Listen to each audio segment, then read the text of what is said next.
बोलो मेरे श्री गुरु महाराज की जय।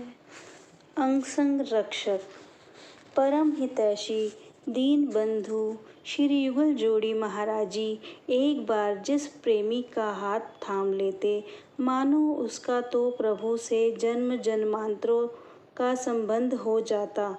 उसके जीवन में आने वाले उतार चढ़ाव में सदा साथ साथ रहकर उसकी आन बान के रक्षक स्वयं बन जाते। एक दिन वीरावाली का बेटा पृथ्वीराज दोपहर को स्कूल से वापस नहीं आया। शाम भी बीत गई, अंधेरा हो चला था। चिंता का होना स्वाभाविक ही था।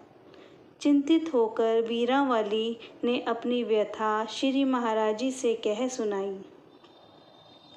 श्री युगल जोड़ी महाराज जी ने दया दृष्टि डालते हुए फरमाया, चिंता ना कर।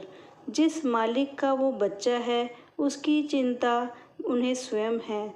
तुम निश्चिंत होकर सुमिरन करो।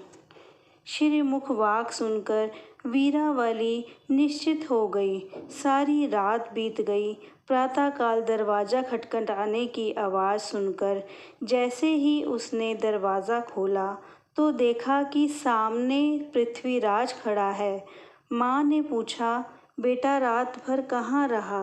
तो वह बोला कि माँ, जब मैं स्कूल से आ रहा था तो कुछ लोग मुझे पकड़कर जंगल में ले गए। वहाँ रात भर शराब पीकर नशे में नाचते रहे।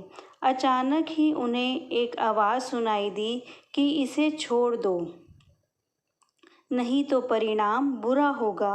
आवाज़ सुनकर उन्होंने चकित होकर इधर उधर देखा, कोई दिखाई ना दिया। वे भय से काँप उठे। फिर वही आवाज़ बार बार सुनाई दी कि इसे छोड़ दो, इसे छोड़ दो।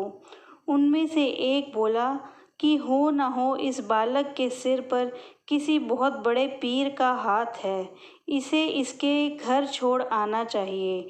इतना कहकर वो मुझे घर के पास थोड़ी दूर तक छोड़कर भाग गए। माँ ने झट बच्चे को गले से लगा लिया और श्री युगल जोड़ी महाराज जी के श्री चरणों में ले गई। चरण पकड़कर विहल होकर कहने लगी कि ऐ मेरे प्रभु, मैं किस प्रकार आप जी का के उपकारों का गुणगान करूं।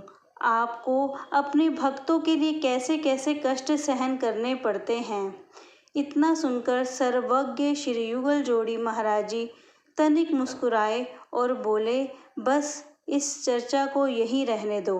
वस्तुतः महापुरुष अपनी निंदा स्तुति से परे रहते हैं। बोलो मेरे श्री गुरु महाराज की जय।